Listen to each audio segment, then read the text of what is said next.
Cyberdopamine. I've never shown a smartphone on this channel because gaming technology just hasn't really been there with these things up until now though. So this is the first time in history where we have a smartphone that has full potential to literally run AAA titles like Cyberpunk, Red Dead Redemption, Fallout, and a few more. This is the Redmagic 10 Pro. It has a new Snapdragon 8 Elite chip inside of it.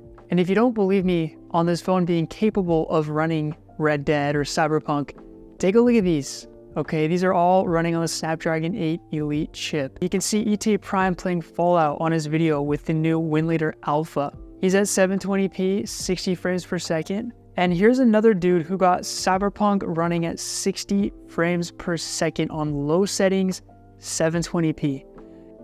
Honestly though, I do find it hard to believe that he's hitting those numbers because the gameplay doesn't show you that, but the fact that it's even running Cyberpunk at a playable state is just mind-blowing. And so in order to get Cyberpunk to run on this phone, we need driver support.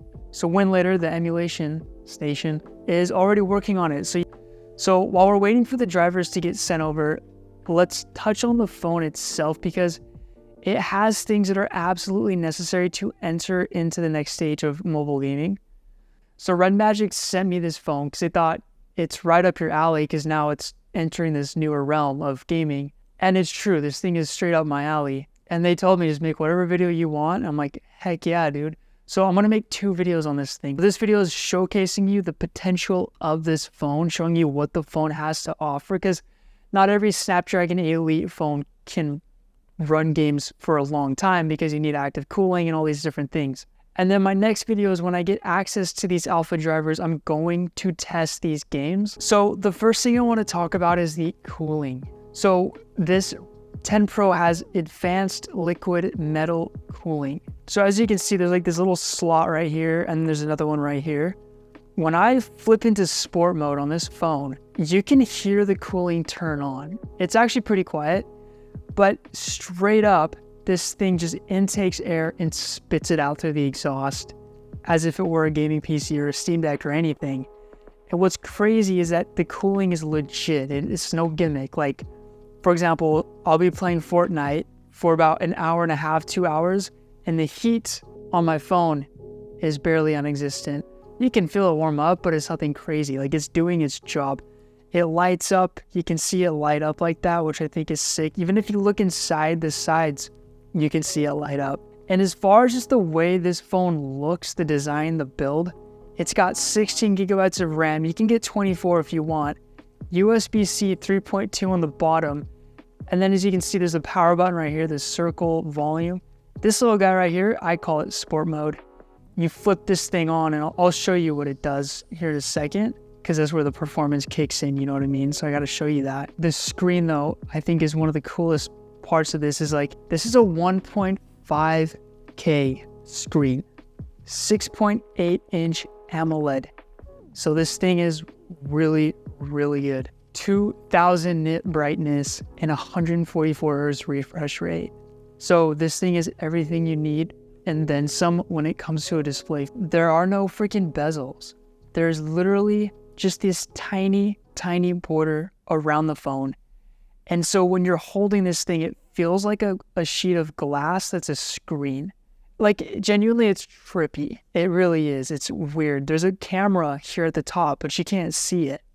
It's hidden. You can sometimes see it. Like, if I kind of get like to a low light situation, you can kind of barely maybe see it, but it works completely fine. It's super weird. And when I do plug it into the charger, I'm not kidding you, in 30 minutes, it goes up almost to 100%. It's super freaking fast charging. So another cool feature about this thing is freaking touchpads on the sides of this thing. So when I'm playing Fortnite, these little guys, I just program them to aim down sights and shoot. And I mean, just look at it in action. They light up as well.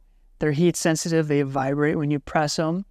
It's super, super like, I don't know, it's just futuristic. Like, it's a step in the right direction, I think. It's especially going to be useful because, you know, all these freaking touch controls on these mobile games, it gets so up in your face and it's hard to like enjoy the game. So this kind of like removes two of the major buttons in the games. But performance-wise, I've gone through the Play Store and I've downloaded the games that I feel like utilize hardware as much as they can. And to be honest with you, Fortnite caps at 90 FPS. I can't go past it in the in-game settings, but it does it like it's no problem whatsoever. Warzone Mobile, that's another one. I cap at 100 frames per second. And I've been seeing a lot of complaints about people saying that Warzone Mobile is super unoptimized for phones. And so the fact that we're hitting 100 frames per second, ultra graphics, everything is just wild. And so yeah, when you put it into this sport mode, like right here, you can see I have my games right here that I can mess with. And then I can click on the settings right here. And then you can change, your sensitivity, but your GPU settings, you can go to power saving, high quality, performance, rise mode is like turbo mode on the Ally or Steam Deck or whatever. There's a lot you can do in here just to get that best gaming experience. Also, on top of just kind of like convenience, Redmagic, they sent me this controller right here. So it's magneted together, I guess that's how you say it. And you pull it out, you attach your phone to it, and you've got yourself a full-blown gaming controller. This thing is sick too. And it doesn't have to connect via USB-C. It just wirelessly connects with Bluetooth. And when you put it on like this, I mean, dude, this thing is a freaking handheld beast. But this will be fantastic for emulating AAA games. And so this is why I want to make a second video, is because like this is insane.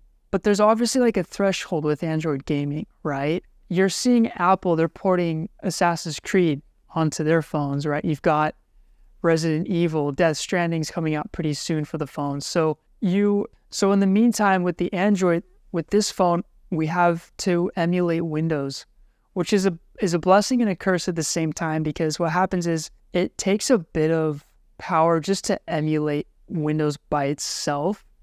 And then on top of that, you have to emulate the game, right? So it's not as good as like if somebody ported their game into Android. But this is like this moment where it's like developers are, I think, realizing that their games can handle well on a phone. And so hopefully here in the near future, we're going to start seeing ports coming over. I mean, that would be a dream come true for so many people because it's so accessible. But yeah, guys, thank you for taking the time to watch this video. I do polls. You can vote what videos you want. I'm not going to ask you to subscribe.